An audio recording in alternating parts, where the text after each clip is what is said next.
del Santo Evangelio según San Lucas. Gloria a ti, Señor.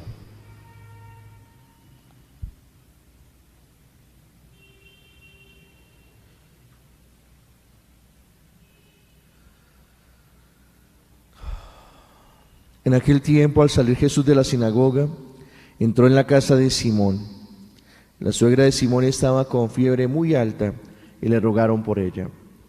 Él, inclinándose sobre ella, increpó a la fiebre y se le pasó. Ella, levantándose enseguida, se puso a servirles. Al ponerse el sol, todos cuantos tenían enfermos con diversas dolencias se los llevaban, y él, imponiéndole las manos sobre cada uno, los iba curando. De muchos de ellos salían también demonios que gritaban y decían: Tú eres el Hijo de Dios. Los increpaba y no les dejaba hablar, porque sabían que él era el Mesías. Al hacerse de día, salió y se fue a un lugar desierto. La gente lo andaba buscando, y llegando donde estaba, intentaban retenerlo para que no se separara de ellos. Pero él les dijo: es necesario que proclame el reino de Dios también a las otras ciudades, pues para esto he sido enviado. Y predicaba en las sinagogas de Judea.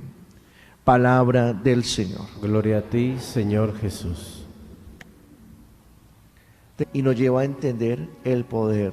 Hoy, continuando esta lógica del poder de la palabra, nos encontramos con el Evangelio de San Lucas, que es el que estos días estamos leyendo por gracia de Dios, y que bien vale la pena seguir meditando suficientemente. Hoy ya no solamente hablamos de la experiencia del primer amor, del poder de la palabra, sino hablamos de lo que supone la palabra debe llevarnos a vivir a nosotros en cada uno de los momentos de nuestra vida. ¿Y qué es lo que nos pide la palabra? Póngale mucha atención. Lo primero que nos va a pedir es desacomodarnos. ¿Qué es lo primero que nos va a pedir? Desacomodarnos. Desacomodarnos. Eso es lo que lleva a ser la palabra de Dios. Nos desacomoda. Jesús no puede acomodarse a un lugar, a un espacio, a un grupo de personas. Todo el tiempo tiene que estarse, ¿qué? Desacomodando, porque para eso ha venido. Y quien encuentra el primer amor, quien se encuentra con el poder de la palabra, no se puede acomodar. Tiene que estarse continuamente, ¿qué? Desacomodando. Pero ¿qué significa eso de desacomodarse? Y precisamente el relato bíblico nos va a llevar a encontrarnos con dos experiencias tremendamente significativas. La primera,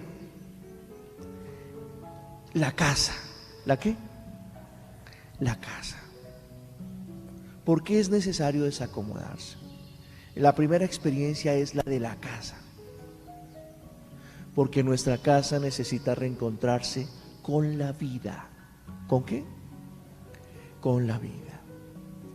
Precisamente el relato recrea la experiencia de la familia de Pedro, de la cabeza de la iglesia. ¿Y qué pasa con la cabeza de la iglesia? No puede responder. ¿Por qué?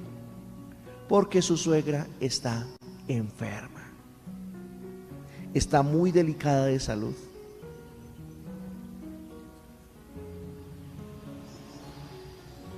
¿Qué hace Jesús al encuentro con Pedro, con su suegra? Le devuelve la salud, la cura. Y ella se pone a servirles. Desacomoda la casa para volverla a organizar.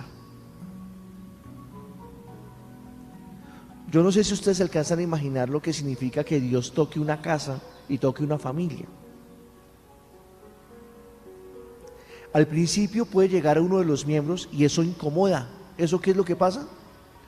Incomoda. ¿Y por qué incomoda? Porque ya no se la pasa en la casa, porque se ocupa de las cosas de Dios, porque se la pasa hablando de Dios. Y entonces ¿eso qué hace? Fastidia la casa, incomoda la casa, desacomoda la casa. Pero cuando Dios responde con una curación, con una sanación o con un milagro dentro de la casa, ¿qué pasa con la casa? La casa se vuelve a acomodar, porque entiende que no hay nadie que tenga el poder que Dios posee. Y entonces la casa nuevamente se vuelve a reencontrar ¿con quién? Con Dios. Por eso, aunque ustedes y yo no creamos, vale la pena entregarle la vida ¿a quién? A Dios. Pero eso supone muchas veces desacomodarse. Y lo primero que vamos a desacomodar, ¿qué es? La casa, la familia. ¿Para qué? Para que la familia sienta y experimente el acontecer de Dios en ella. Qué lindo, ¿no? Hay un segundo elemento que colocan los relatos bíblicos, y es cuando se acercan las personas a llevarle endemoniados, personas que están enfermas, personas que están pasando situaciones difíciles. ¿Y qué es lo que hace Jesús? Les cura. Pero ellos quieren que Jesús permanezca con ellos, que Jesús no se vaya de ese lugar. ¿Y qué es lo que Jesús les recuerda? No me puedo quedar acá, tengo que ir a otras ciudades, a otros lugares. El ejercicio de desacomodar a la comunidad. La comunidad también tiene que desacomodarse. Y cuando la palabra toca la experiencia viva de una comunidad, la palabra no se puede encajonar, la palabra no se puede cerrar, la palabra no se puede literalmente condicionar, limitar. La palabra se tiene que expandir, la palabra tiene que continuar con su efecto, la palabra tiene que continuar con su tarea, la palabra tiene que continuar con su propósito. ¿Y cuál es el propósito de la palabra? Salvar, devolver la vida, recuperar personas, restaurar hogares. La palabra no se puede quedar amarrada, la palabra tiene que salir. Y por eso hay unos signos muy interesantes entre la experiencia de la familia y la experiencia de la comunidad, cuando experimenta el poder de la palabra. ¿Y cuál es? ¿Cuáles son esos elementos? Quisiera valerme de lo que pasa con la suegra de Pedro.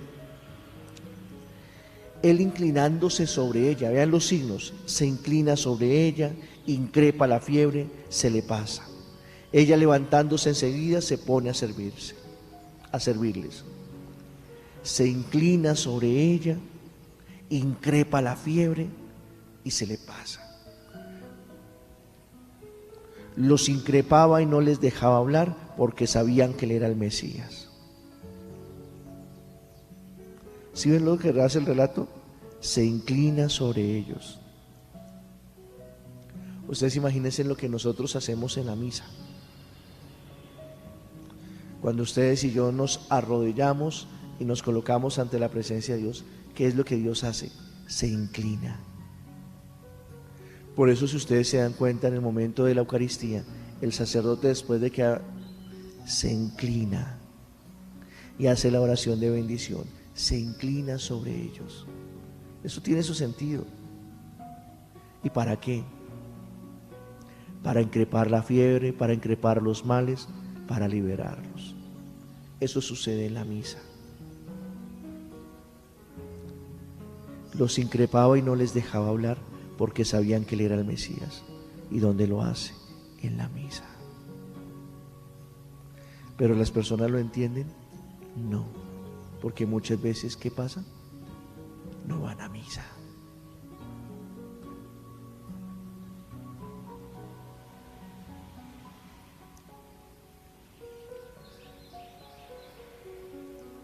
Si alguien quiere entender el proyecto de Dios, si alguien quiere reencontrarse con la experiencia del primer amor, si alguien quiere evidenciar el poder de la palabra, tendrá que entender lo que Jesús quiere hacer, y es desacomodarnos en la casa y en la comunidad. En la casa, porque nosotros le entregamos nuestra vida a Él y eso genera tensiones y problemas. Pero cuando Dios actúa, la casa se transforma. Vale la pena entregarle la vida a Dios. Eso es lo que va a entender Pedro. La comunidad muchas veces va a querer que solo sea todo para ella, y Dios le va a mostrar a la comunidad que tiene que desacomodarse, que la palabra tiene que romper sus fronteras, sus límites, que no puede vivir condicionada, porque la palabra tiene que continuar cumpliendo con su tarea, que es salvar, recuperar vidas, salvar almas. Por eso tiene que desacomodarse, por eso Jesús tiene que movilizarse, por eso Jesús no se puede quedar estancado. Y eso lo tiene que aprender la familia y la comunidad, pero específicamente ¿quiénes? Los discípulos, los apóstoles. ¿Por qué? Porque son ellos los que tienen que entender el proyecto de Dios, porque son ellos los que tienen que entender la experiencia del primer amor, porque son ellos los que tienen que identificar el poder de la palabra, porque la palabra puede dar vida, puede transformar, puede romper con el caos, la confusión, la oscuridad, porque ya puede devolver la vida. Y los discípulos tienen que entender eso, porque la palabra tiene la capacidad de romper con las realidades que muchas veces nos dividen, nos dominan y muchas veces pasan por encima de nosotros. La palabra tiene el poder para cambiar todas las cosas, y por eso la palabra nos desacomoda. Ahora bien, cuando la palabra desacomoda, ¿qué ocasiona? Aparte de dar vida, la palabra suscita la fe y el amor. ¿Qué suscita la palabra? La fe y el amor. La fe en las cosas de Dios y el amor a los que vienen en nombre de Dios. La fe a las cosas de Dios y al amor a los que vienen en nombre de Dios. Y eso es lo que Pablo le va a recordar a la comunidad de Colosas. Una persona que ha entendido el poder de la palabra comprende eso, que la palabra suscita la fe en las cosas de Dios y suscita el amor a los que son enviados. ¿Por quién? Y si alguien quiere identificar si su vida está de acuerdo a Dios, ahí están dos elementos que le pueden servir: fe en las cosas de Dios, amor a los enviados de Dios. Punto.